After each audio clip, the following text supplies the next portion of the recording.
Baby milk అంటేనే safe అని మనం నమ్ముతాము. కానీ యూరోప్ నుండి ఒక పెద్ద అలర్ట్ అయితే ఇప్పుడు వచ్చింది.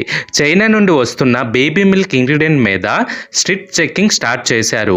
అసలు ఎందుకు ఇది, ఏం జరిగింది, పిల్లలకి ఇది డేంజర్ ఉందా, ఇప్పుడు క్లియర్గా మనం ఈ వీడియోలో మనం డిస్కస్ చేద్దాం. ఫ్రెండ్స్, బేబీ ఫార్ములాలో ఒక ఇంపార్టెంట్ ఇంగ్రీడియంట్ ఉంటుంది. దాని పేరే ఎరాచైల్డ్ యాసిడ్. షార్ట్ గా చెప్పాలంటే ARA ఆయిల్ అని అంటారు. ఇది బేబీస్ బ్రెయిన్ డెవలప్మెంట్ కోసం మరియు ఐ గ్రోత్ కోసం చాలా చాలా ఇంపార్టెంట్. ఎరా అని పిలువబడే ఆయిల్ మేజర్ గా ఎక్కడి నుండి వస్తుందంటే చైనా నుండి వస్తుంది. చాలా ఇంటర్నేషనల్ కి సంబంధించిన బేబీ ఫార్ములా బ్రాండ్స్ అనేది ఈ ఇంగ్రీడియంట్ అనేది యూజ్ చేస్తాయి. ఇప్పుడు ఈ ప్రాబ్లం అనేది ఎలా స్టార్ట్ అయింది? రీసెంట్ గా కొన్ని కంట్రీస్ లో బేబీ ఫార్ములా బ్యాచెస్ ని రీకాల్ చేశారు. రీజన్ ఏంటంటే టెస్టింగ్ టైంలో కంటామినేటెడ్ డౌట్ అనేది వచ్చింది. కొన్ని అథారిటీస్ చెప్పిన ప్రకారం ప్రాబ్లం కాజ్ చేసిన టాక్సిన్ పేరు వచ్చేసి సెల్యులైడ్. ఇది ఒక బ్యాక్టీరియల్ టాక్సిన్. ఇది గనక బేబీ బాడీలో గనక ఎంటర్ అయితే సివియర్ గా వామిటింగ్ మరియు స్టమక్ పెయిన్ అలాగే ఫుడ్ పాయిజనింగ్ అయ్యే అవకాశాలు ఎక్కువగా ఉంటుంది. అందుకని ఈ మ్యాటర్ ని వెరీ సెన్సిటివ్ గా ట్రీట్ చేశారు. ఈ ఇష్యూ తర్వాత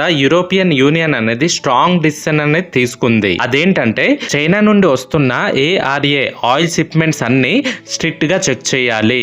అలాగే ఆ వస్తున్నవి లాబొరేటరీ టెస్టింగ్ అనేది కంపల్సరీగా ఉండాలి. అలాగే దీని మీద ఇంపోర్టర్స్ కూడా సర్టిఫికెట్ ఇవ్వాలి, అంటే టాక్సిన్ లేకుండా ఉంది అని ప్రూఫ్ ఇవ్వాలి. దీన్ని బట్టి మనకి ఏం తెలుస్తుందంటే సేఫ్ అని కన్ఫర్మ్ అయితే మాత్రమే యూరోప్ లో అలౌ చేస్తారు. ఎందుకు ఇది బిగ్ ఇష్యూగా మారింది? ఎందుకంటే బేబీస్ కి ఇమ్యూనిటీ వీక్ అనేది ఉంటుంది. చైనా కంటామినేటెడ్ కూడా సీరియస్ హెల్త్ ప్రాబ్లమ్స్ క్రియేట్ చేస్తుంది.